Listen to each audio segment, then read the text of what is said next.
Hey everyone, this is Jason Fitzgerald and welcome to the injury prevention episode of Q&A with Coach. Today we're going to talk all about foot and lower leg strength, downhill running form, and when to know when it's okay to run through pain.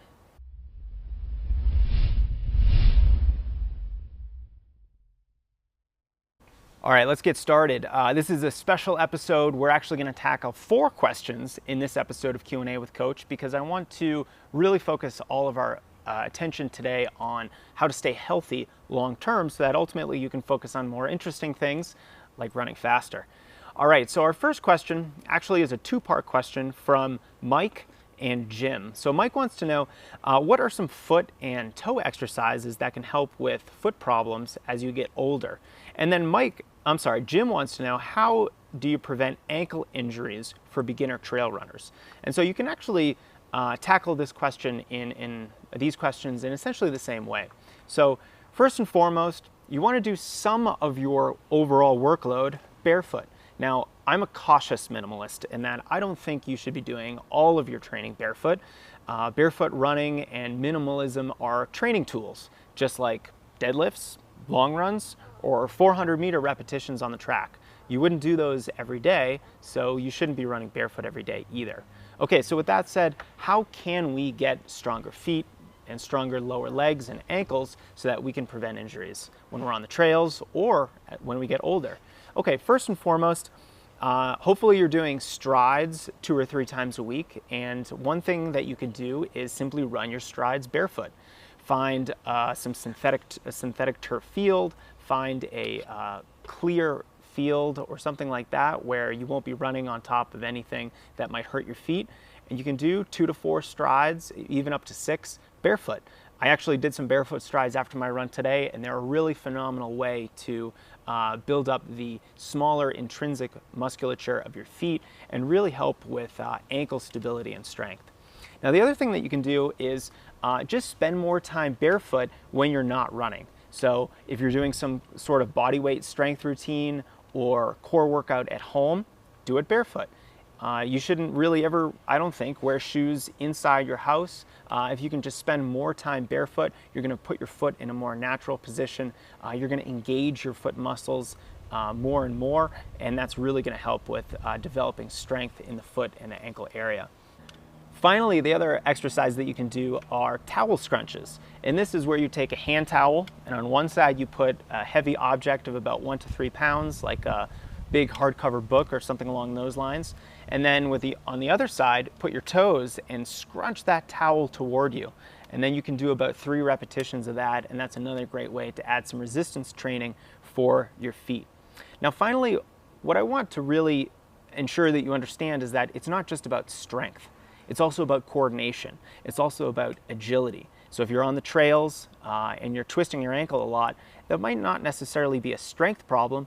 It might just mean you're still a little bit clumsy on the trails. So spending a little bit more time on trails is a great way to get more familiar with trail running and to develop a little bit more agility on the trails. And then finally, maybe the trails simply are a little bit too aggressive for you, a little bit too technical. So if you were to simply run on some easier trails, some less technical trails, that'll make things a lot easier for you too. And things like drills are really helpful for that coordination and that agility. Bonus points if you can do some of them barefoot.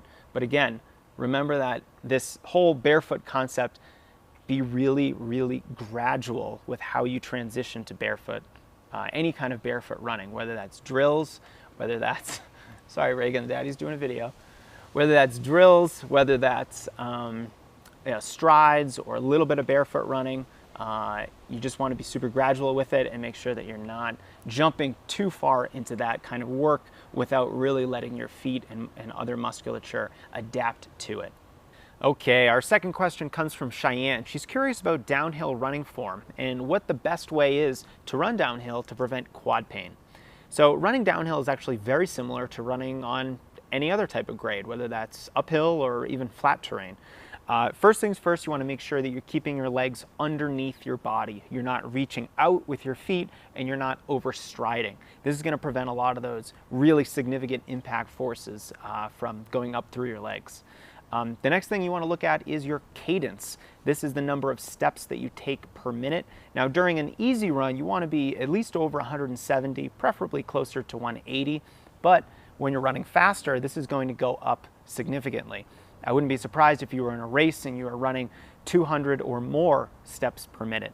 So if you're running with a high cadence, if you're landing underneath your body, and finally, if you have good posture, you're running with a tall back, you're not slouching, you're not leaning to one side, you're not leaning too far back, you're not leaning forward from the waist, just with a good neutral, athletic, tall stance, that is the optimal way to run downhill.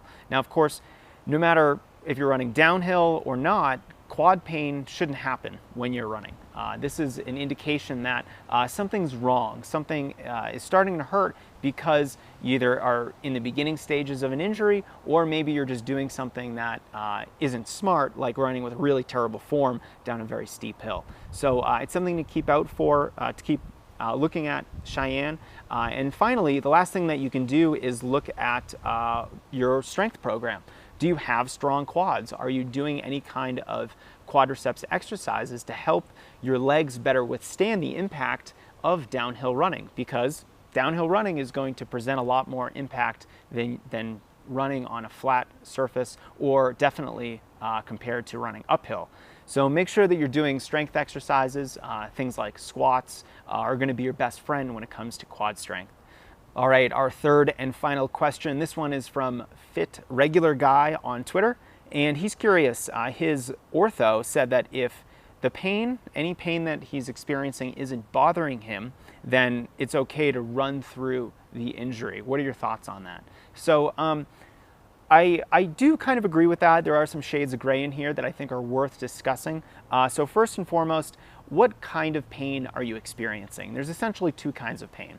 There's the kind of dull, achy pain, and then there's the sharp, more stabbing pain. If it's the former, the dull, achy pain, then it's generally okay to run through that type of pain. It means you're not doing any additional damage. Now, if it's sharp and stabbing, that means you are doing more damage. Don't run through that.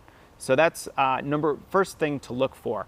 The second thing is, does it get better as you run? So if the pain lessens or disappears completely after you warm up, after a few 5, 10, 15 minutes of easy running, then that's a really good sign. That's very encouraging, and in that case, I think that it's okay to run through. Now, however, if it gets worse, then I don't think you should run through that. That means you're continuing to do damage to whatever might be hurting you, and so that's definitely not something that you want to run through. And finally, does whatever pain you're experiencing impact your running form? If it is, then you're essentially running with a limp, and that you should not run through that. So, Fit Regular Guy, if it's dull and achy, it doesn't get worse as you run, and it doesn't impact your running form, or in other words, change your running form, then it's okay to run through. If it's sharp, stabbing, if it compromises your form, or if it gets worse as you're running, then that's a really good indication that you should not run through that. And finally, one more thing that I'll say is, if you are experiencing pain, even if it is dull and achy, even if it does go away or mostly go away during a run, then you might be able to run through that, and I would definitely encourage you to go for perhaps an easy run. However, that doesn't mean that you should go run a challenging long run or go run a hard workout. It's okay to run through, but probably at a much lower intensity and probably for a lower mileage level than you had originally planned. So just keep that in mind, and above all, listen to your body. Don't run through anything that might compromise tomorrow's run. I really like the quote, "Don't do anything today that will negatively impact tomorrow's workout." Because if you can't run consistently, then you're never going to achieve what you might otherwise be capable of achieving in running. Because consistency is the secret sauce of successful running. All right, guys, this was our very special injury prevention episode of Q&A with Coach. I hope you found it helpful, and I hope you tune in to the next episode of Q&A with Coach. Take care.